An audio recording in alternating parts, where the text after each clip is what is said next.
Network broadcast. You can find us on Roku TV, Amazon Fire TV, Facebook, and of course YouTube. Get all your NFL news here first.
Here locally in the community. Make sure y'all go check out Meat Cat Body by Jeremy.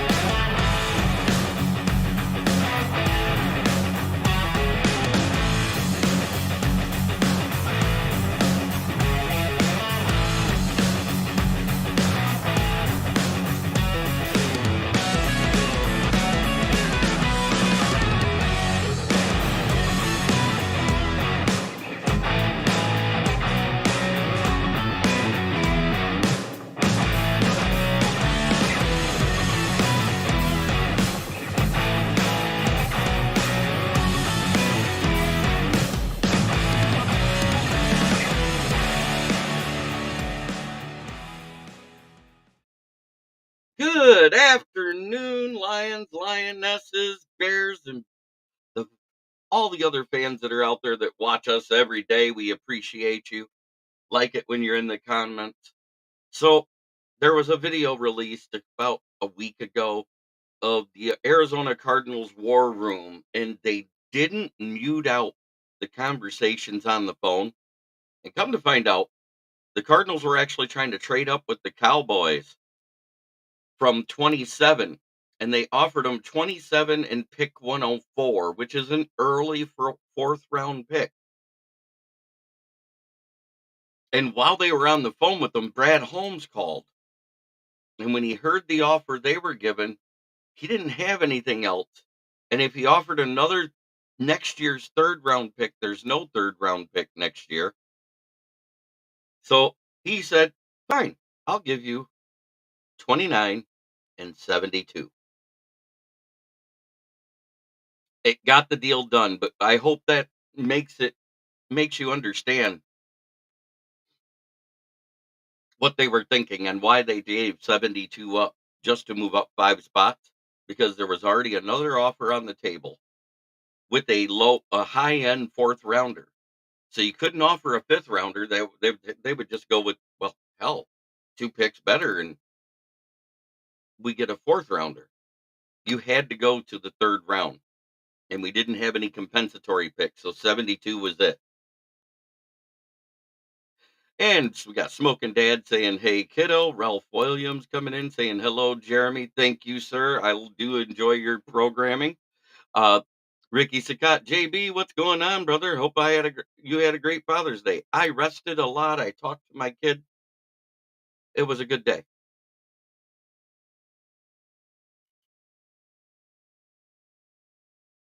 So when you figure we gave him 32 spots better, a whole round better at 72. That's how we got him. And that was another pick due to that trade with the Cardinals that got us Gibbs, Laporta, and we traded back again, so it also got us Hendon Hooker. And now it was part of the Terrion Arnold. So who thinks that trade last year, moving back from 6 to 12, was a bad trade?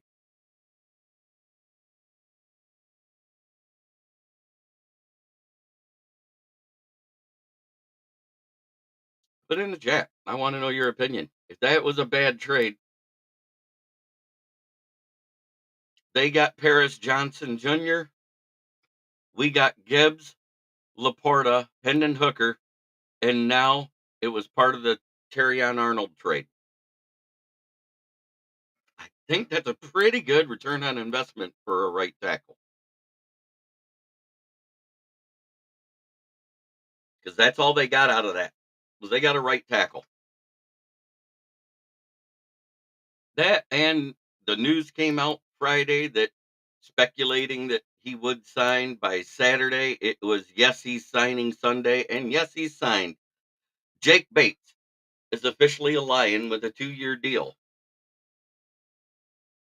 Bad trade? I don't think so. Yeah, I would say, to me, it sounds like a pretty damn good trade.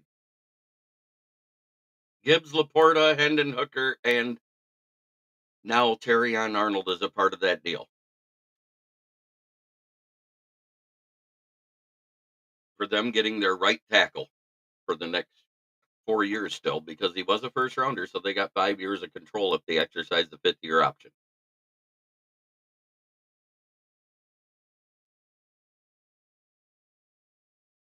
Don't forget to like, subscribe, and share. I know Ricky is really good about it. I know Dad, he likes every episode. It does help the algorithm, no matter how few are watching live, to have it happen while it's live. And it don't take but a minute to exit out of the chat and smash the like button like you're doing a flying elbow drop from Tito Santana. So we got the kicker. I approve. Yes, we did. He signed. It's a 2-year deal. I haven't got the contract details yet. You know how they are. They usually update those on Tuesday. In other former Lions news, Isaiah Buggs gets arrested for a second time this summer.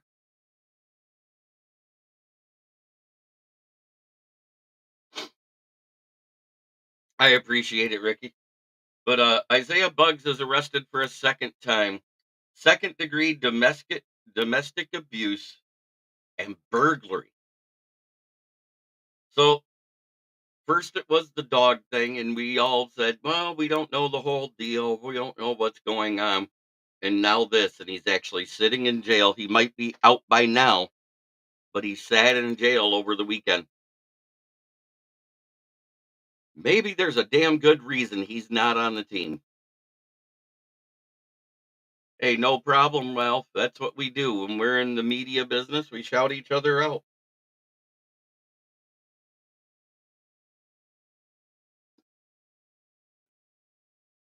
Did anybody get to read my latest off-season review I did?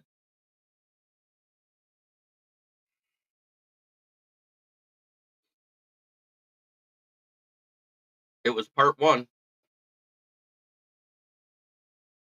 Well, on Isaiah Buggs. Yeah, former Steeler, former Lion, now soon to be former Chief.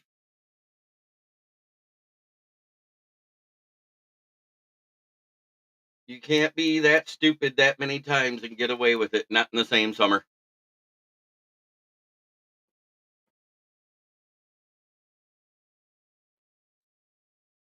Bugs is bugging out. Yay, Corey, good to see you in early. Yes. So, in retrospect, Arizona was trying to trade up from 27. They were giving up 27 and 104. The Lions gave up 29 and 72 to to get that deal done with the Cowboys, and got it. And pick 72 was part of the whole Arizona deal. That was Arizona's pick.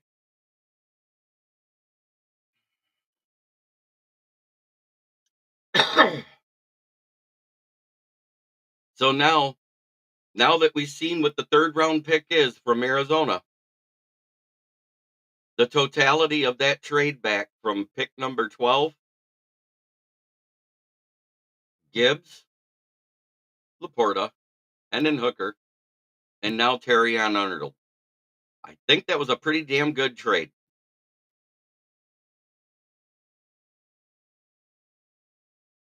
But when the draft happened and who we took, they said, oh, that was a horrible trade back for the Lions.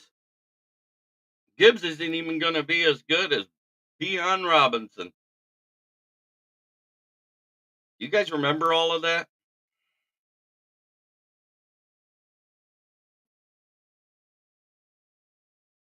I remember how horrible they said our draft was. We took a running back and a linebacker in the first round.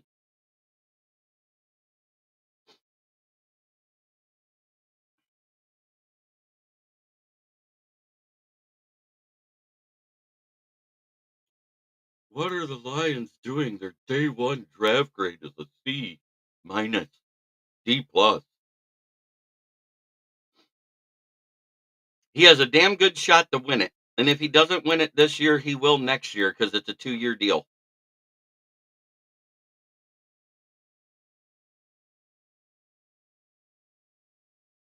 Everybody can poo-poo it all you want. We have 14 games indoors. He only missed kicks outdoors. So guess what? Da da da da. Jake Bates will probably be the starter, guys. He's 100% for the Panthers indoors. Every single thing he missed was outdoors. We only have 3 games outdoors. And 2 of those games that had over 20-mile-an-hour wind gusts. Davies, Brad's the man. We got 3 kickers on the roster. Which one gets the axe?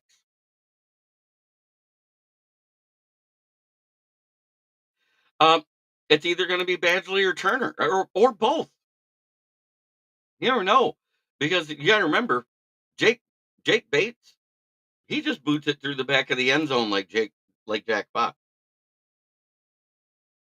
I say just let people start on the 30 or whatever they're going to start at and call it good. Boot it out the back of the end zone. Don't have to worry about returns.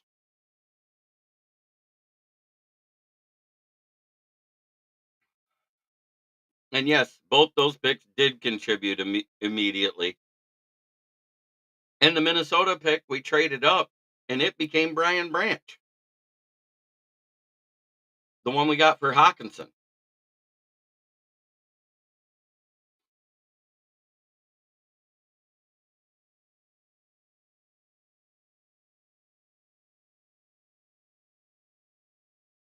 Yeah, I think Badgley's the odd man out.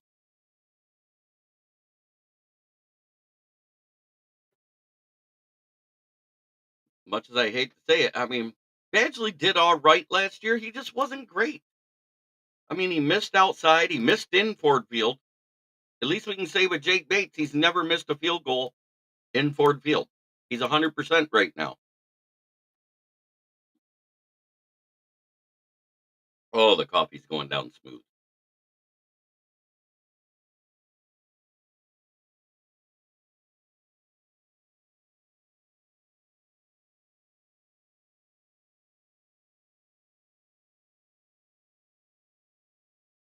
And look at the Stafford trade. We got Goff, Iffy. Let me think. Jameson Williams. No, yeah, Jameson Williams because we Aiden Hutchinson was our pick. We traded up from 32.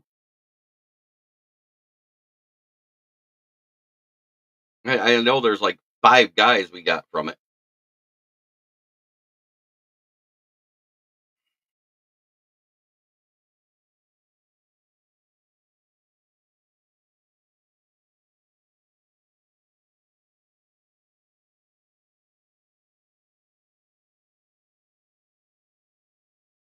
No, every single draft pick is not still on the roster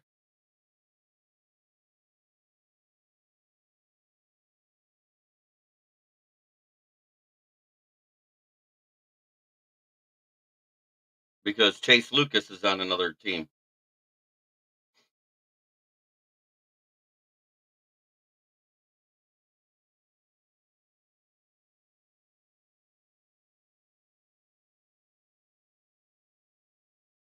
Yeah, so it was Ifeatu Melifamu, Jameson Williams, um, Jameer Gibbs.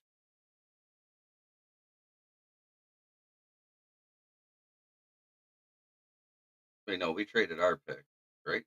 No, the Lion. That was the Rams pick. Became Wow. Yes, Chase Lucas, he within 2 hours of being waived was picked up by San Francisco. So wait, so we traded back from 6, which was the Rams pick, and we got picks from the Cardinals. All these picks are actually still part of the Stafford deal. How much bigger is that? So the Stafford deal,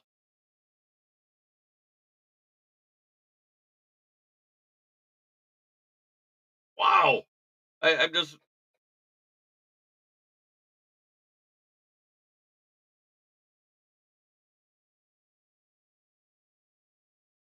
so we got Iffy, Jameson Williams, Josh Pascal, uh, Gibbs, Laporta, and Broderick Martin. And because it was all part of the Cardinals deal, you have to throw in now Terry on Arnold.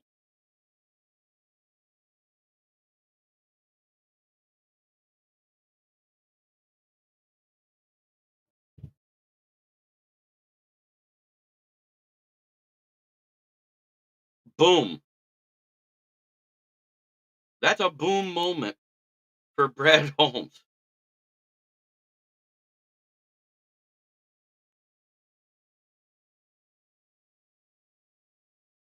And I think I'd make that trade 100 times. TJ Hawkinson for Brian Branch. Does anybody disagree with me?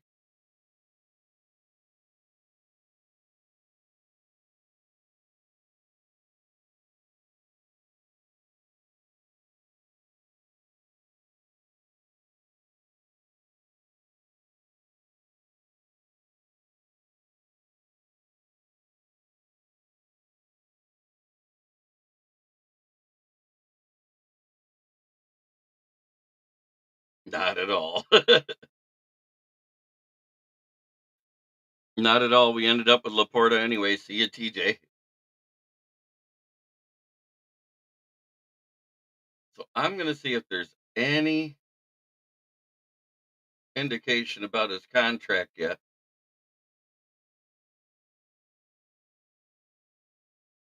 Holmes definitely knows what he's doing. So there's no details yet, but the cash part, that's fine.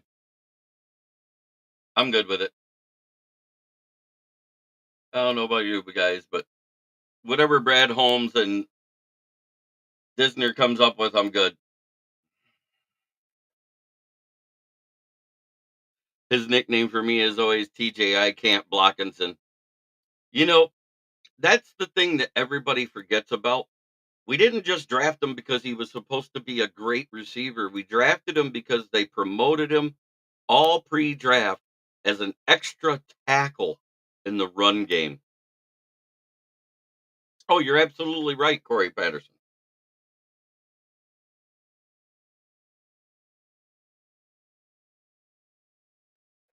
You're absolutely right.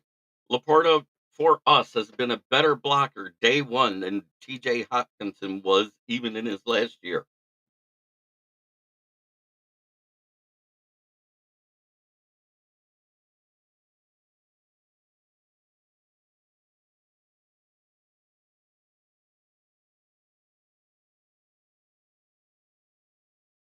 So guess what?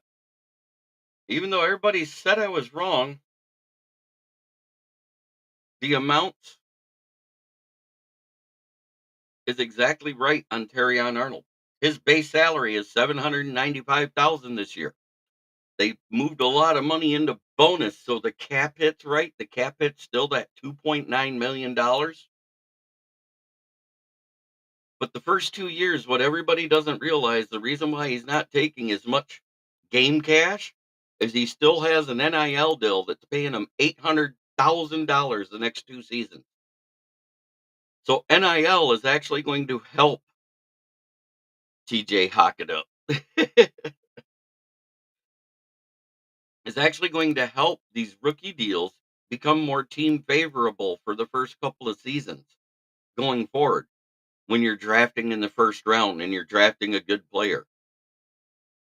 This this draft was considered so offensive oriented that we didn't see a single defensive player go until the Colts decided, "Hey, I want Laiatu Latu."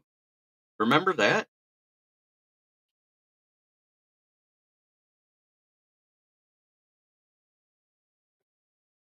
Then it was Quinyon Mitchell when they traded up for him.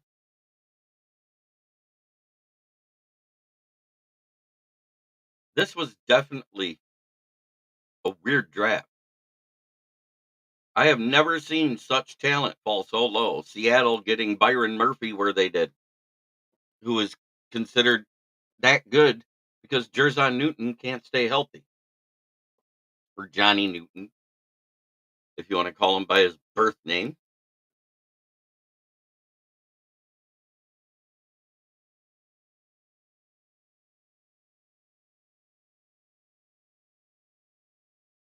I've called him TJ Droppinson because after the first year when I saw he couldn't block for on Johnson and company, I stopped believing in that stuff about TJ Hawkinson. And lo and behold, he didn't become a good blocker till he got a purple uniform on. What the hell's up with that?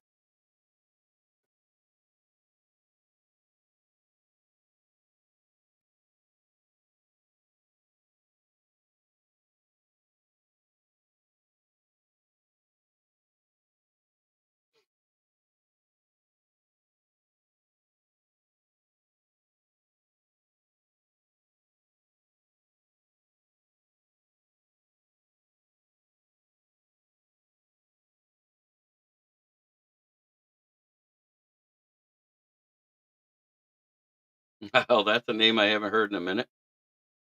Well, it all started with that awful preseason he had in 2021.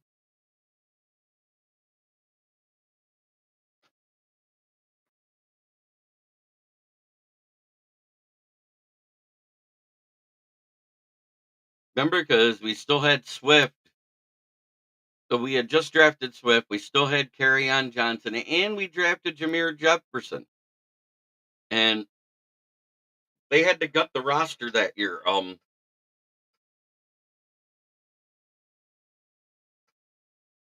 No, we drafted Swift in 2020. What am I thinking? Or 2020 or 2019? Good Lord, it's been that long. They weren't going to cut on Johnson. They were trying to shop him out. And Adam Schefter leaked it out early that they were going to waive him if they didn't get a trade offer. So nobody made an offer.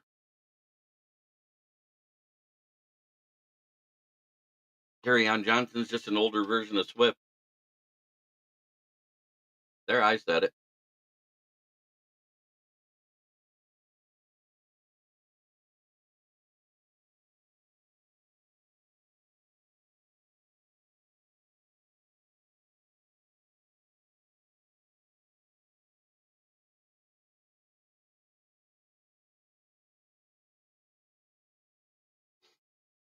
Man, waiting to see if anybody comes over from.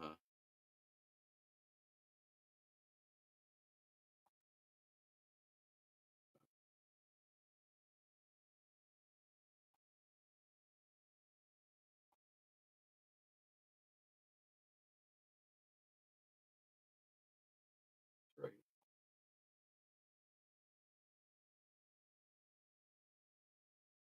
I honestly, he really wasn't that good to begin with. I think I could have gained more yards. If you remember right, on Johnson his rookie year, I think he broke out versus Miami and had like what was it, 236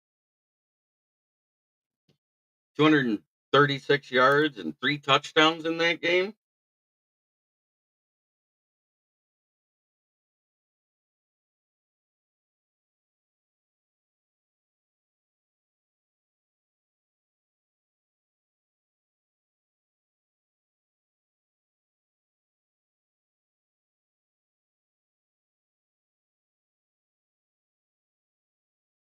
And he was an underrated receiving back. We didn't have a guy to do his thunder. Well, Bugs is probably way on his way out of the league by now. Let's see. We drafted him in the 2018 draft.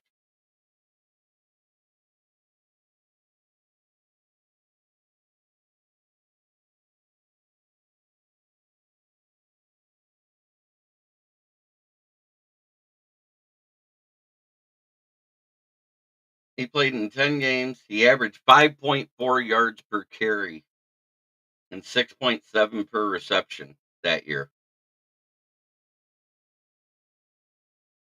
But his numbers went significantly down after. And you know what? He got picked up by Philly and never played it down. In 2021 when we cut him.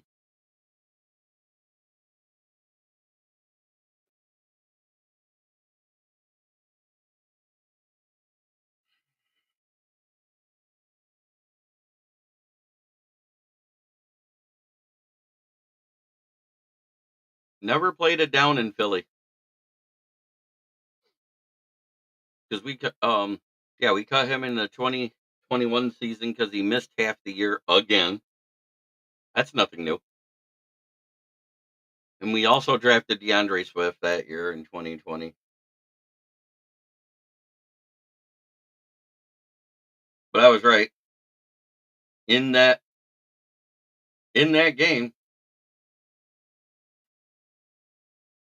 he had 236 yards and 3 touchdowns, an average 5.4 yards per carry his rookie year. His rookie year, he played most of the season. He had a good yards per carry. He was elusive. Well, I guess it beats James Stewart tenure. Absolutely. Hey, it's funny. On Johnson, DeAndre Swift, same exact thing. 3 years and gone.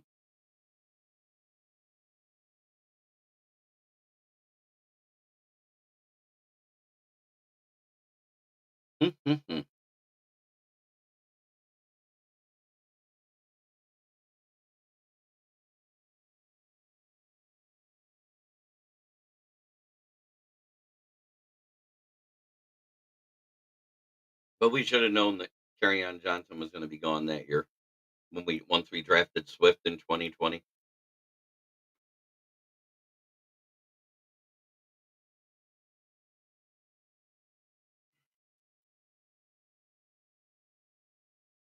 So let's see. Who's the only survivors of the Quinn Trasha era? Decker, Ragnow, and you can say Glasgow because he came back to the team, but he was a pick.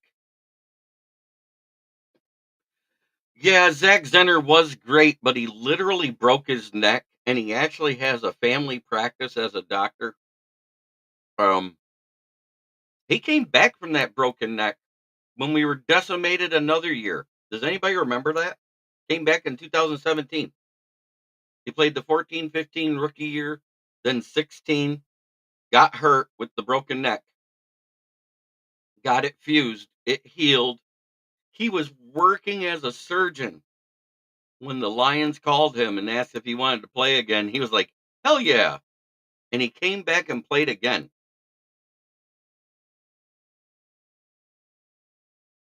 I remember it vividly. I love Zach Zenner. I wish he could have stayed healthy enough to have a long career in the NFL. He was the only reason we were running the ball in the first half versus Dallas in that wild card game. I think it was 7 carries. Yeah, he actually is a surgeon. He graduated from his college with a medical degree. He went back every summer and did a whole bunch of online courses and stuff with his college and got his degree.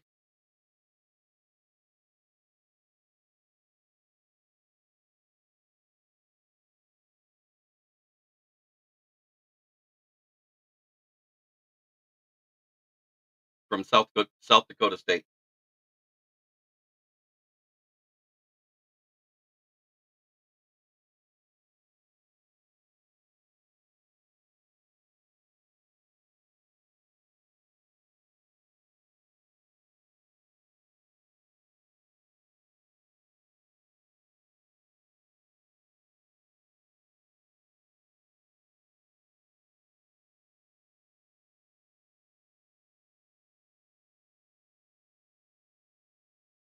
He suffered multiple injuries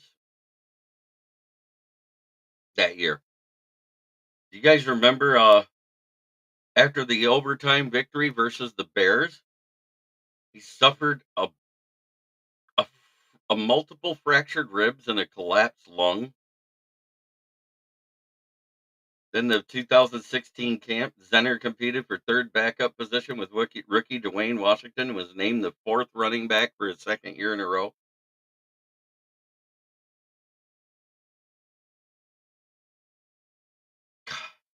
I'm just looking over it.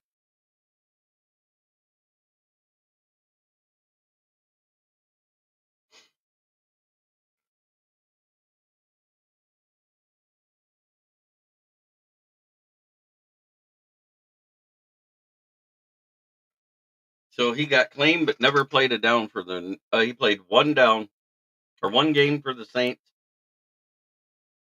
Was signed and cut by the Cardinals and signed and cut by the Dolphins. He had one carry and caught two passes. Ended up with 7 total yards and a touchdown for New Orleans.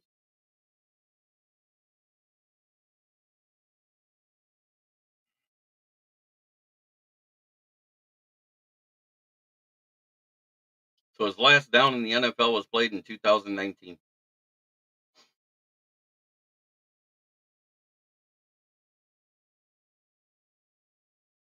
But yes, he's literally a doctor now. God, he's 32 years old. Still a young man, but man.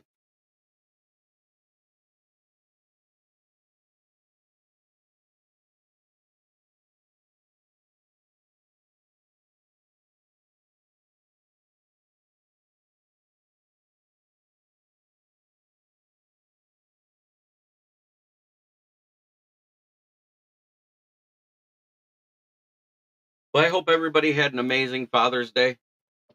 To all the dads out there, all I got to say is I hope your child thanked you for having no pullout game because we wouldn't be here if you did.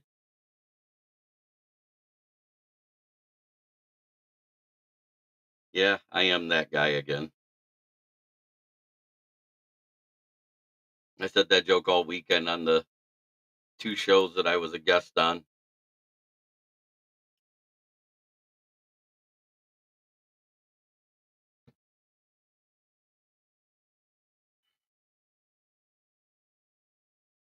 Life, if you're not happy with your life, you have the only person that has the power to change it. You have to go out, grab what you want with both hands. I'm embracing what I'm supposed to be doing, which is this and the writings and stuff like that. My daily job is just my income.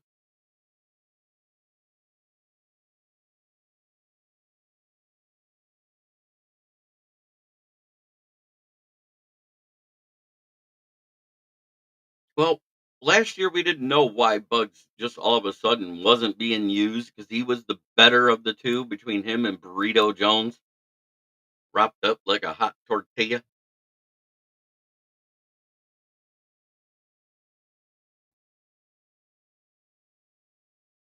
I hope the man gets some help. He evidently has some major mental issues going on. Domestic violence, beating on a fellow human being that is family, whether it's his girlfriend, his wife, whatever. It's never the right answer.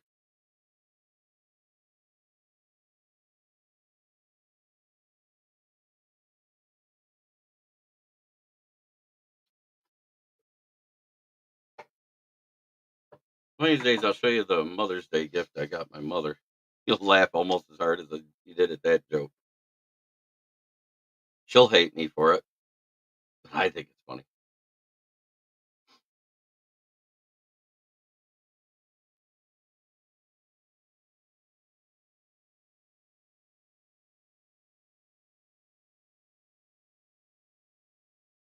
But I do feel like this is one of the most complete teams in the NFL right now.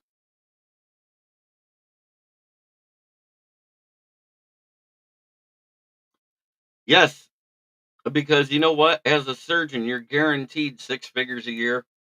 Back when he signed, the league minimum was 250,000 a year.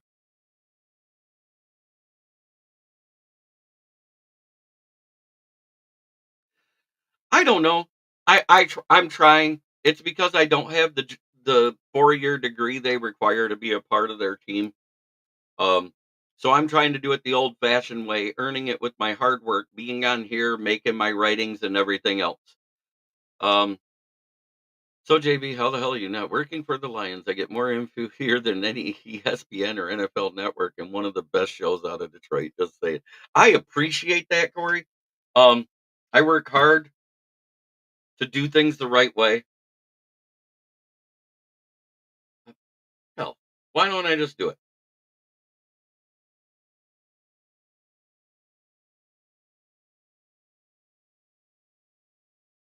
So how I worded my title was the Lions may have become the most complete team in the NFL. After completing the 2024 NFL draft in Detroit, which without Scott Morganroth, my publisher, and his wife Candy Ebling, I would not have been able to attend. The Lions made their biggest weakness into a source of strength on the roster. And after reporting reports of OTAs on whose stock has risen, fallen, and who's on the cut bubble for this year, I cannot find a glaring weakness. If there is an injury to be had, I don't sit here and think that's the end of the season now, and I can't remember a year where I've said that. That was my leading two paragraphs of my article. Does anybody disagree with anything I said there?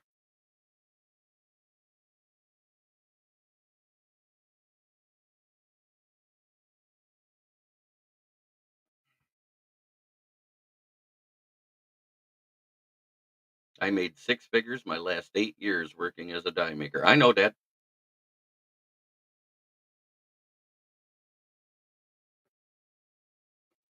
Making 6 figures now isn't as much as it used to be. But a doctor making 6 figures is different than a guy that works every day and gets a weekly paycheck. I was trying to explain that to somebody else. When they get paid more in one shot than we get paid in one shot.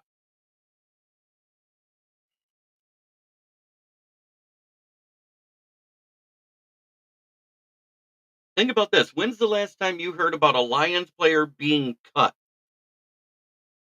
During OTAs and within 2 hours of being cut, who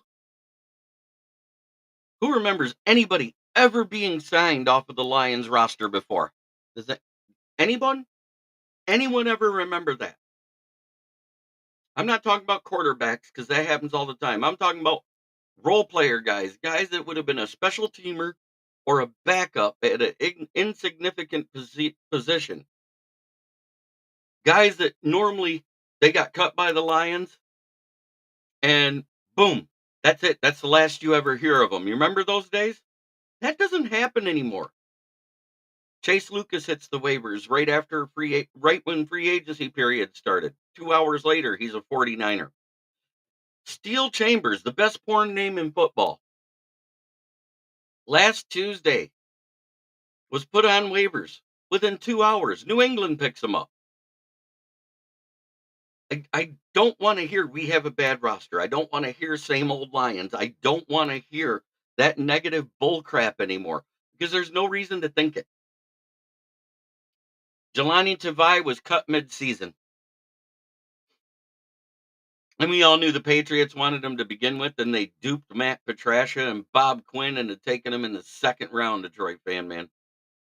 I'm talking about a UDFA. I'm talking about UDFAs and seventh rounders. Jelani Tavai should have been a seventh rounder. Hell, he might have been a UDFA.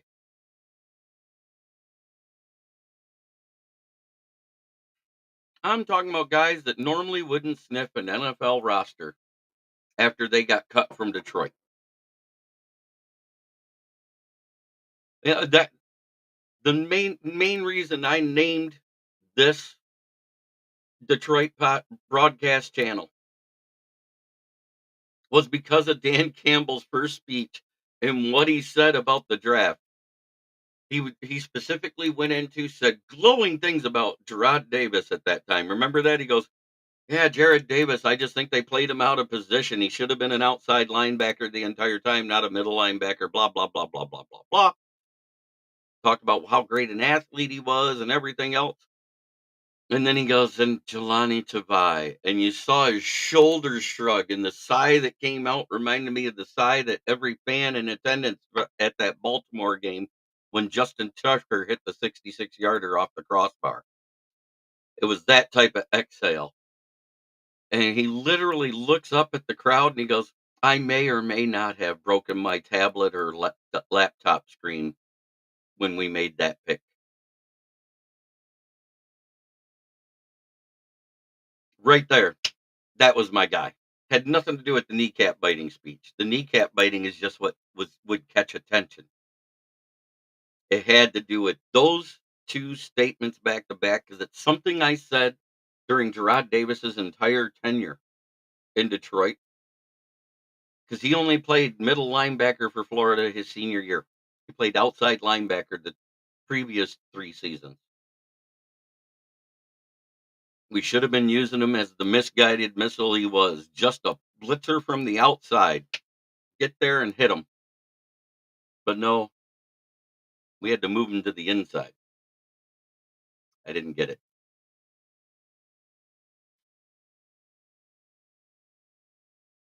But I do remember being at that home opener. I remember seeing the 29th comeback victory for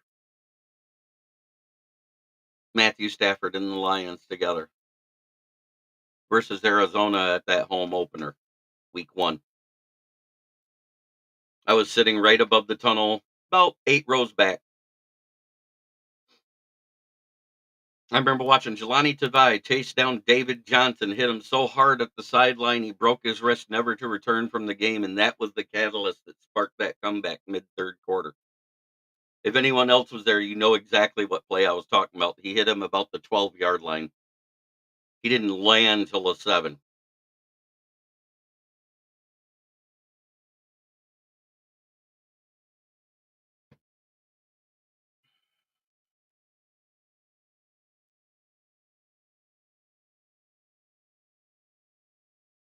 Kenny Galladay became Matthew Stafford's favorite receiver that fourth quarter.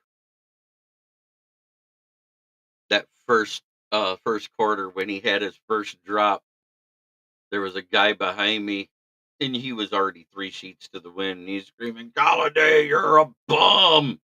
Blah, blah, blah, blah, blah. Then by midway through the fourth quarter, "All day, Galladay." I was like, man, they can't even stop themselves from being stupid in the same game.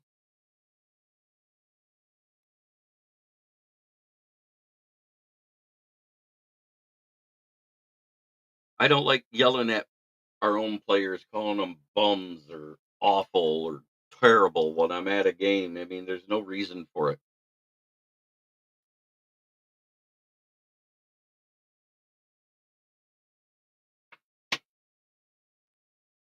Right. 100%. Because he throws it so hard, and if they got good hands, the ball will stick to him. I've said this before. There is such a thing as the Stafford effect. Look at Golden Tate. Never had a year more than 800 yards prior to coming to Detroit. Never had a year less than 1,000 yards while he was here, and never sniffed 1,000 yards after. Golden Tate was a product of Matthew Stafford.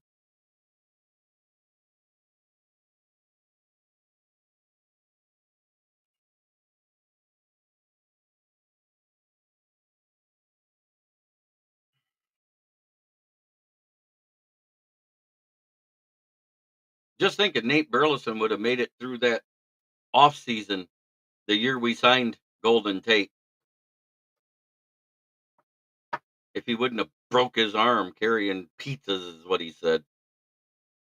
I think he was in a car wreck, is what the real thing came out later. But if that never happens, what kind of a receiving core would we have had?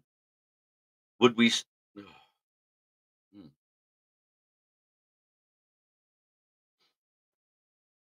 Because even Nate Burleson became better with Stafford that first year he was here.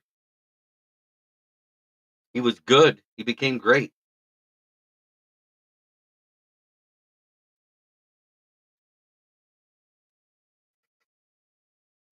Just have your pizza delivered for Zeus's sake. Yes, I know. Who else was it that was carrying a pizza and ended up breaking their arm?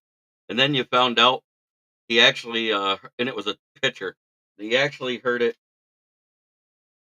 uh, playing Guitar Hero. Was that Joel Samaya?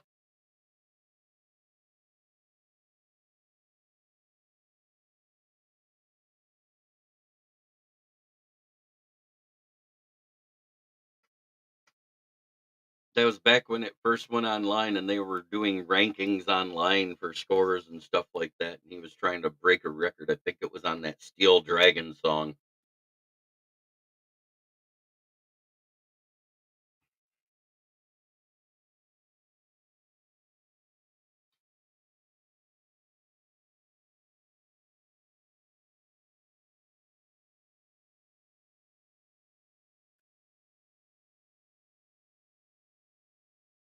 Jay Z was the Guitar Hero. Yes, sir. Yeah.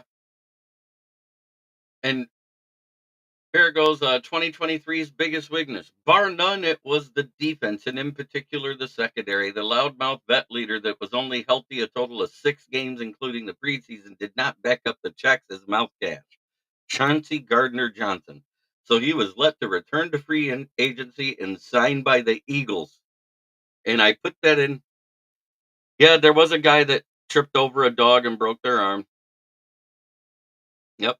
Joe Faria fell down the stairs with his puppy, protected his puppy, and broke his arm. Joseph Faria was a great guy, very smart. Used to run a trivia show on the ticket, if I remember right. And then he, after he was off the Lions, he would call into the huge show every now and then. You know what I think is funny is now Philly fans have already forgiven CJGJ for the awful things he said about them last offseason. Is anyone here, let's say CJGJ is a free agent next year, do you want him back here after the things he said about us fans? I don't.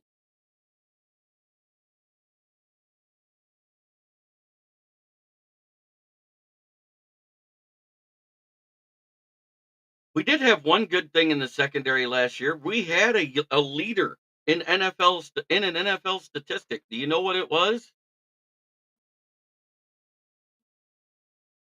Does anybody know what we had a team leader in statistics for? Best in the NFL at it. It was Cam Sutton. Most yards given up by a cornerback. 858 yards. And most of those came after week 7. Personal foul penalties. No, Jerry Jacobs was only third at that. Cam Sutton was fourth. And Ricky Sakat said, "Nope, we rallied behind CJGJ. He shit on us. Stay away." Absolutely.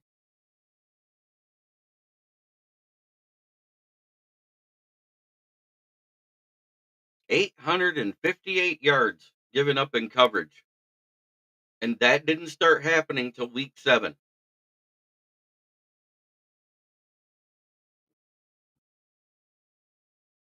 Not like it did at the beginning of the season. Beginning of the season, he would give up a play here and there, and that's to be expected.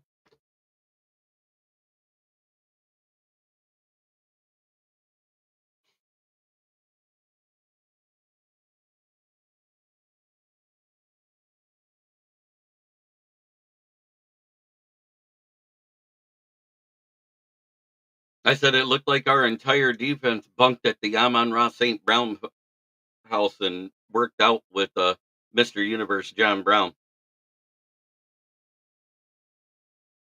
because all of them are bulked up and looking yoked. Looks like Hutchinson gained about another 8 to 10 pounds. Uh, Malcolm Rodriguez is more cut again. Derek Barnes is more yoked. We all know about the body transformation that Broderick Martin had. Aleem McNeil looks more yoked. There's even rumors of them thinking about using him at fullback like they did in high school. I was like, but in high school, he actually ran from halfback position. That big, he was running over guys.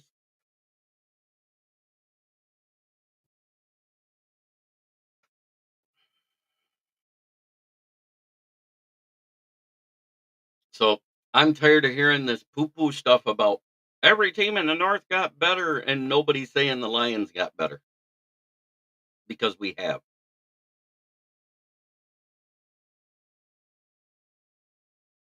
It's the reason why I think we're going to win 12-5 again.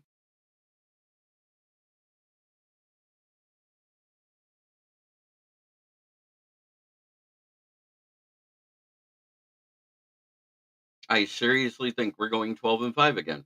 We got a harder schedule, but we got better. I think 5 is the most amount of wins we'll have. If anything, we might win 13. I think we're that much better of a roster without certain guys on this team.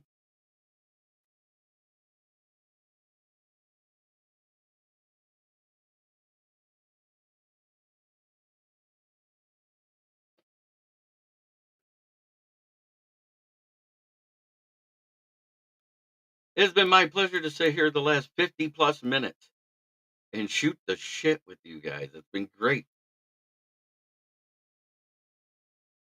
I love every single one of you for being in the chat, supporting me.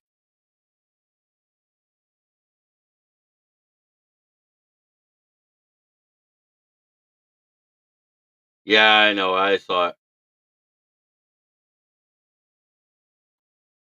I saw a lot of crazy stuff lately. But of course, our favorite sponsor is the one that doesn't even pay me. It's FTP. It's Fornicate the Packers for the Pride. Put it in the chat. Love seeing it when you guys do this with me. Yeah, I don't know what's going on with some of these beat writers. I think they've gone off the deep end with some of their crazy predictions. Nick Wright for 3 years in a row after having Justin Fields said we're going to go 11-6.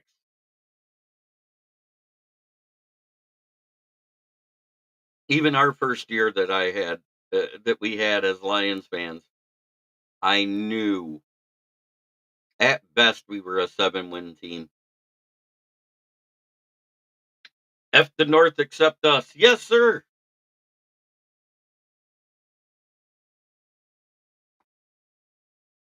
Other sponsors are Gloss Negron, the best window tinner in Saginaw for 2023, up for the award again this year. He's at 409 Hamilton Street in Saginaw. 989-443-9240 to set your appointment. Pardon me.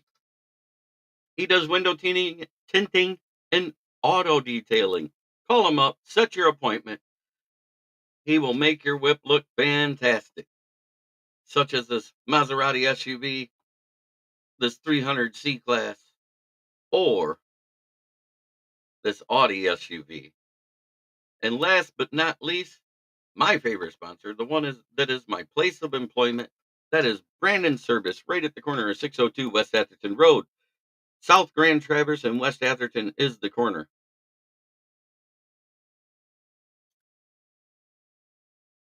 Used tires starting at $40. New tires, call that number 810-233-8230. Talk to George Red or myself to get your quote for new tires. We're good enough to work on a 1963 Rolls-Royce Silver Phantom European Edition. We're good enough to work on any ride. So last year we were dead last in total air yards on completions with 3,246. The next closest team was Tampa Bay with 2,680. Only 566 more than the second worst, close to 2,000 yards behind the Jets. Yeah, which is what I said. I think Mr. Sauce Gardner had a little bit of a rough year.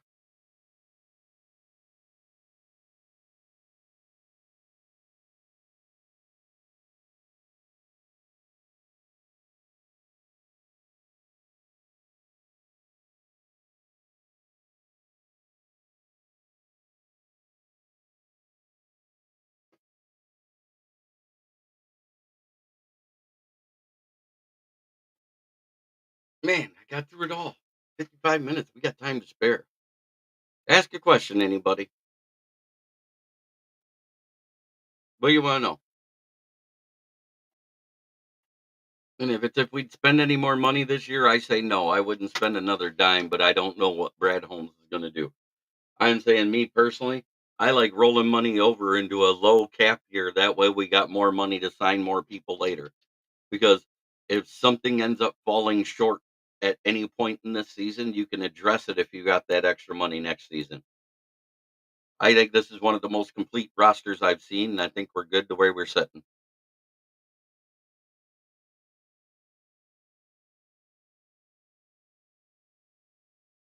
And we said it was a complete roster yet last year. Think about this. Prior to this year, last season, we said how complete we thought that roster was.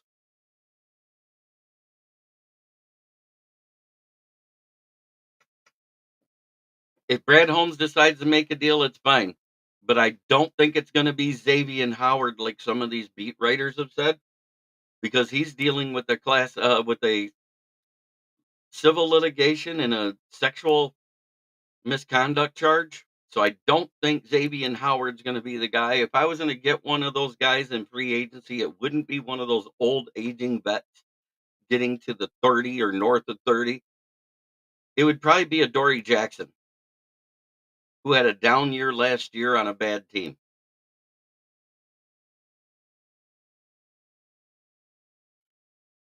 Somebody you might be able to get on a cheap little 2-year prove it deal. I might do something like that.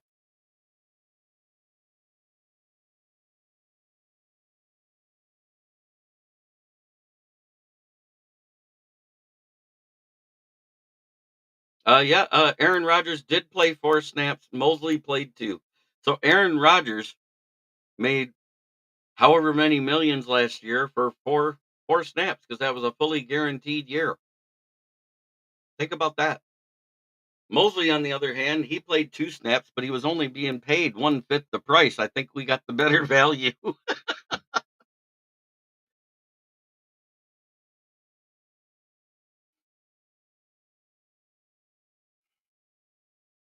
Does anybody see any glaring holes on this roster?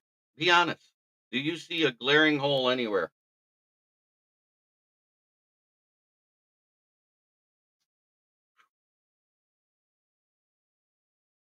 Because I don't.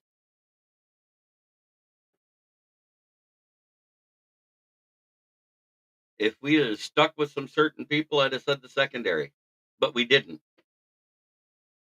Dan Campbell said a few years ago, no turds on the roster. Well, somehow Michael Badgley ended up with that thumb drive, and Will Harris and Benito Jones are no longer on the team. He's next. Somebody's got to steal it from him. And that thumb drive is the one that is the one that has the video of AG keeping his job with MCDC. Just saying, sturdy knee pads and no gag reflex.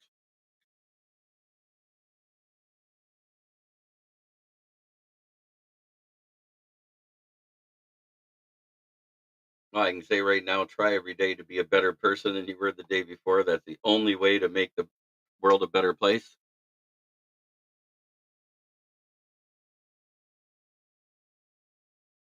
Yep, I agree there, Fant man. It may be backup stuff, but that's about it. Have a great day, everybody. Network broadcast. You can find us on Roku TV, Amazon Fire TV, Facebook, and of course YouTube. Get all your NFL news here first.